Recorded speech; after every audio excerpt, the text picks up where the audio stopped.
Imagine worlds whispered only in legends, civilizations so ancient they seem plucked from the dawn of time itself. Forget the sprawling metropolises of today. Venture back to an era where the very idea of a city was a breathtaking innovation, a radical departure from all that came before. But what did these original urban landscapes truly resemble? These pioneering experiments in collective living, were they grand, planned outposts of civilization, or chaotic, organic growth springing from fertile lands? Picture walking through mud brick streets, not as crumbling ruins, but as vibrant pathways teeming with life. Imagine the towering ziggurats of Mesopotamia piercing the ancient sky, the formidable walls of Jericho standing sentinel, or the rooftop pathways of Catalhoyuk buzzing with activity. This isn't just about dusty history books. It's about experiencing the pulse of humanity's first urban heartbeats. Prepare to be transported thousands of years into the past, to witness the sights, sounds, and even the smells of these groundbreaking settlements. Uncover the secrets of daily life, the ingenious solutions to urban challenges, and the very foundations upon which our modern world is built. Discover how these first cities weren't just places, but revolutionary ideas that changed humanity forever. But why should we care about cities that vanished millennia ago? Because within these ancient walls lie the very blueprints of civilization itself. Our myths, our stories, our foundational narratives. They were often born and refined in these nascent urban centers. Think of the Epic of Gilgamesh, a tale intrinsically linked to the city of Uruk, a place considered by many to be the world's first true city. Understanding these urban origins is not just about archaeology. It's about tracing the roots of our collective human story, the very ground from which our cultures and mythologies sprung. For most of human history, life was village-centric, small-scale, and intimately tied to the land. The emergence of cities represented a monumental shift, a leap in social organization, technology, and human interaction. Suddenly, populations concentrated, specialized labor emerged, and complex hierarchies developed. But this revolutionary change also brought new challenges. How did they manage resources in these dense populations? How did they organize society, govern themselves, and address the inevitable conflicts that arise when people live in close proximity? Many perceive ancient history as a distant, disconnected past. Yet, the issues these first urban dwellers faced, resource scarcity, social inequality, urban planning, resonate powerfully with our contemporary world. By exploring the triumphs and tribulations of these pioneering urban experiments, we gain invaluable perspective on our own urban lives and the enduring human challenges that transcend time. We aim to demystify these ancient urban landscapes, to make them tangible and relatable, demonstrating their profound relevance to understanding who we are and where we came from. Imagine visual aids showcasing the geographical locations on a map as each city is mentioned to enhance understanding and context. Absolutely fascinated by these ancient urban worlds? The exploration has just begun. Subscribe now to dive deeper into history's mysteries and uncover even more incredible urban stories. Join the adventure in the comments below. Share your thoughts, your questions. Your voice is vital to our journey. Let's keep learning and exploring together. Let's delve into the heart of these ancient urban wonders. To truly grasp what life was like in the world's first cities, we need to consider several key elements. First, visualize the physical spaces. Imagine the materials, mud, brick, stone, reeds, shaping homes, temples, and walls. These weren't just buildings. They were reflections of available resources and the ingenuity of early urban planners. Consider the social structure. Cities fostered specialization. Not everyone farmed. There were potters, weavers, metalworkers, priests, and administrators. This division of labor created hierarchies, from rulers and elites to common laborers and slaves. Think about how these social layers influence daily life, from access to resources to participation in rituals and governance. Next, explore the economy. These cities were centers of trade and innovation. Imagine bustling marketplaces filled with goods from near and far, grains, pottery, textiles, precious metals. Early forms of record-keeping, like cuneiform in Mesopotamia, arose to manage this complex economic activity. This wasn't just about survival. It was about the exchange of ideas and the accumulation of wealth, shaping early urban life. Finally, contemplate the daily routines. Picture families waking up in mud brick houses, tending hearths and preparing food. Envision craftspeople in workshops, the sounds of hammers and looms filling the air. Imagine religious processions winding through streets towards a ziggurat, or farmers bringing their harvest into the city gates. By piecing together these elements, we can start to reconstruct the vibrant tapestry of life in the world's first cities and understand their enduring impact. Why is delving into the world's first cities crucial right now, beyond mere historical curiosity? Because we are living through an unprecedented era of global urbanization. More people inhabit cities than ever before, creating immense pressures on infrastructure, resources, and social cohesion. From sprawling megacities to rapidly growing urban centers in developing nations, we grapple with challenges that, in essence, are not entirely new. Think about issues like resource scarcity, social inequality, and the strain on governance. These echoes resonate from the very first urban settlements. The critical problem isn't just that we face urban challenges. It's that we often tackle them without a deep historical perspective. We tend to see modern urban problems as uniquely 21st century phenomena, neglecting the millennia of urban experience that preceded us. This lack of historical grounding limits our understanding and potential solutions.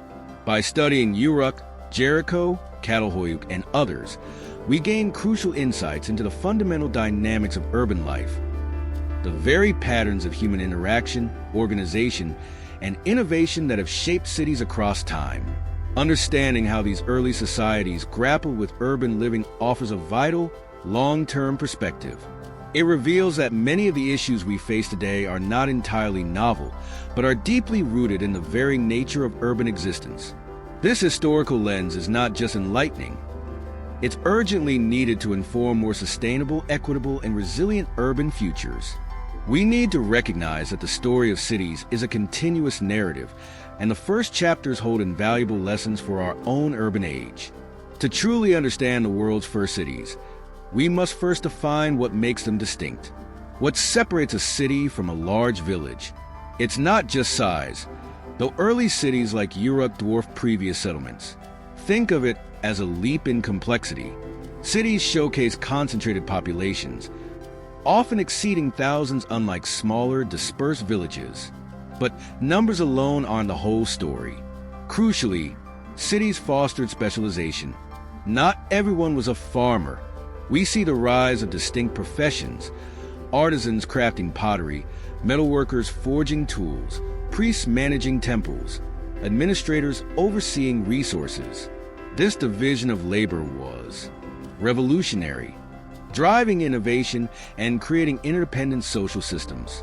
Imagine, for example, the intricate irrigation systems of Mesopotamia, a testament to organized labor and specialized knowledge.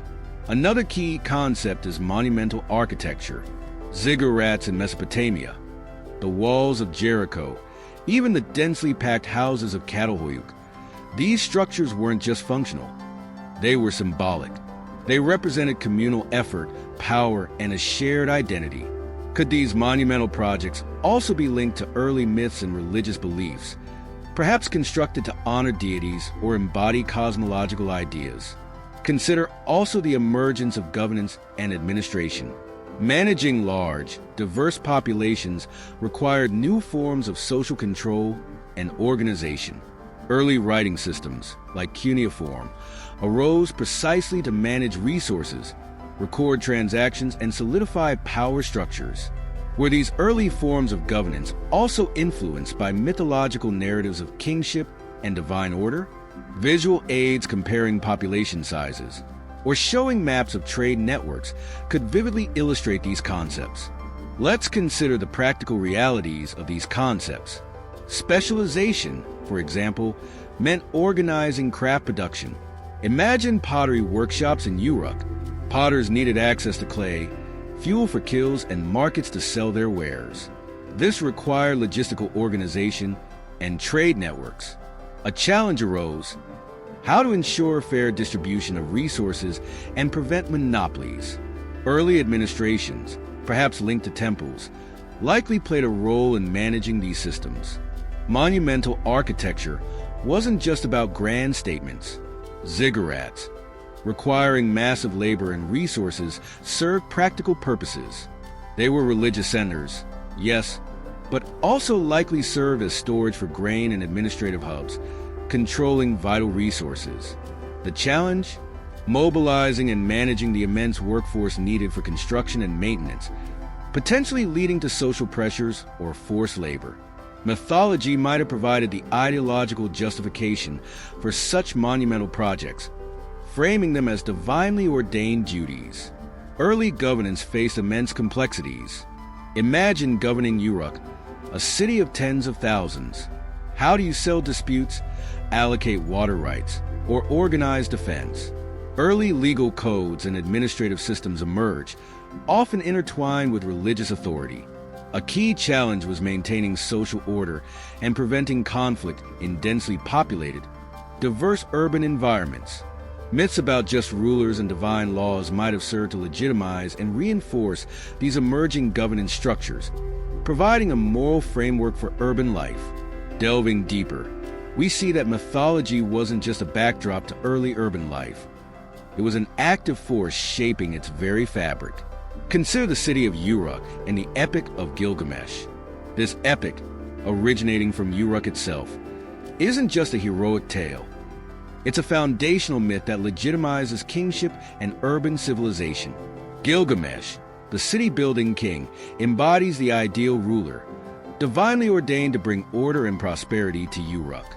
The epic itself reinforces the city's central role in the cosmos, showcasing urban life as a pinnacle of human achievement, blessed by the gods. This isn't just unique to Uruk. Across Mesopotamia, city patron deities and royal ideologies were deeply intertwined. Temples, the heart of these early cities, were not merely places of worship, but also economic and administrative centers, their authority bolstered by mythology. Archaeological evidence and textual analysis reveal how myths justified social hierarchies, resource distribution, and even warfare between city-states, presenting these urban centers not just as settlements, but as sacred spaces operating within a divinely ordained cosmic order. These examples demonstrate the pivotal role mythology played in not just explaining, but actively constructing the social, political, and ideological realities of the world's first cities. Archaeological research from sites like Göbekli Tepe, predating even settled agriculture, suggests a fascinating link between monumental constructions, ritual, and the very impulse towards settled life, potentially setting the stage for urbanization. Professor Klaus Schmidt, who led excavations at Göbekli Tepe, argued these sites were central ritual centers attracting nomadic groups, fostering social cohesion, and potentially driving the need for permanent settlements nearby. This challenges the traditional view that agriculture preceded complex ritual sites. Instead, ritual and communal projects may have been catalysts for settlement and, eventually, urbanization. Furthermore, anthropological studies of early Mesopotamian cities, like those by scholars such as Robert M.C.C. Adams, emphasize the role of temple institutions in urban development. Adams' work highlights how temples in cities like Uruk were not merely religious centers, but also crucial economic and administrative hubs, controlling land, managing resources, and organizing labor. This aligns with the idea that mythology, often centered on deities associated with these temples, provided the ideological framework for urban organization and power structures. Consider the prevalence of cylinder seals in Mesopotamian cities, miniature engraved cylinders used to authenticate documents and mark property. Analysis of seal imagery by scholars like Irene Winter reveals recurring mythological motifs, gods, goddesses, mythical creatures, and scenes from epics. Winter argues these seals weren't just decorative. They serve as constant reminders of the prevailing worldview, reinforcing social norms and religious beliefs within the urban population. This pervasive presence of mythology in everyday urban life highlights its deep influence. Statistical evidence from archaeological surveys also supports this connection. The sheer number and scale of temples and religious structures in early cities compared to secular buildings underscores the centrality of religious institutions and, by extension, mythology in urban life. For example, in Uruk during its peak, the Eanna precinct, dedicated to the goddess Inanna, was a vast complex dominating the urban landscape, visually and symbolically demonstrating the temple's paramount importance. The real-world implication is profound. Understanding that early cities weren't just practical settlements, but also ideological projects shaped by shared myths helps us see the enduring power of narratives in urban development. Even today, urban spaces are imbued with meaning, symbolism, and shared stories. Recognizing this historical link encourages us to consider the narratives we are building into our own cities and how these narratives shape social cohesion, governance, and the urban experience itself. By understanding the mythological underpinnings of the first cities, we gain a deeper appreciation for the enduring interplay between culture, belief, and urban life. So, you might still be wondering, okay, mythology was important, but really how much did it shape these early cities? Think of it this way. Imagine trying to build a society from scratch. You need more than just bricks and mortar. You need a shared story, a common purpose. Mythology provided that blueprint. Experts like archaeologist David Wungro suggest that these myths weren't just pretty stories. They were technologies of social cohesion. They helped diverse groups of people, suddenly living close together, understand their place in the world and their responsibilities to each other. Consider the sheer scale of Uruk. By 3000 BC, it might have housed around 40,000 people, a massive number for that time. How do you manage a city that size without shared beliefs? Mythology offered a framework for order. Think of the Code of Hammurabi, centuries later, but reflecting similar principles. It wasn't just a list of laws. It was presented as divinely inspired, coming from the gods themselves. This gave the laws immense authority and legitimacy. And it wasn't just about control. Myths also inspired innovation. Those towering ziggurats, they weren't just about worshiping gods. They were also incredible feats of engineering, requiring advanced planning and organization. Mythology, by placing these cities at the center of a divine plan, provided the motivation for these massive undertakings. So, it's not just that mythology described early urban life. It actively shaped it, providing the social glue, the moral compass, and even the inspiration for innovation in these groundbreaking settlements. Let's bring it all together. We've journeyed back to the dawn of urbanism and discovered that the world's first cities weren't just brick and mortar. They were built on ideas, on shared beliefs, on mythology. These ancient narratives weren't just stories. They were the social operating system of early urban life. They provided the order, the purpose, and the shared identity needed for large groups of people to live and thrive together in unprecedented ways. Understanding this connection is powerful. It reveals that cities, from their inception, have been cultural and ideological projects as much as practical settlements.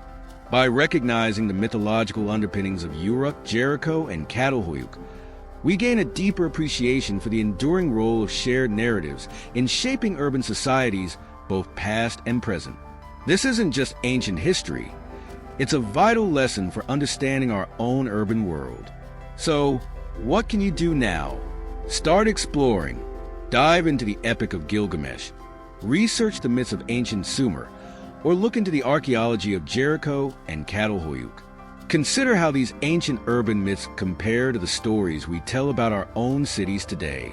How do narratives shape our urban spaces and our urban lives? The journey into urban origins doesn't end here. To continue unearthing these fascinating connections and exploring more about the intertwined history of mythology and urban life, subscribe and join our community. Share your thoughts in the comments below. What surprised you most about the mythological foundations of the first cities? Let's keep exploring the past to better understand our present and shape a more informed future. Together, So, as we look back at the mud brick remnants of Uruk, the ancient walls of Jericho, and the roof-level entries of Catalhoyuk, remember this. These weren't just the first cities. They were humanity's first grand experiments in living together, in building something larger than themselves. And at the heart of it all, woven into the very fabric of their walls and their social structures, were stories. Myths that gave meaning, purpose, and cohesion to these revolutionary new ways of life. These ancient urban landscapes whisper to us across millennia, reminding us that cities are never just about buildings and streets. They are about shared dreams, collective identities, and the enduring power of human imagination. As you journey through your own city or any city, look beyond the steel and glass, and remember the ancient echoes. Remember that beneath the surface, every city, even today, is built upon stories, upon its own unique mythology. Keep exploring, keep questioning, and keep discovering the incredible, layered story of urban life, from its very mythical beginnings to its ever-evolving present.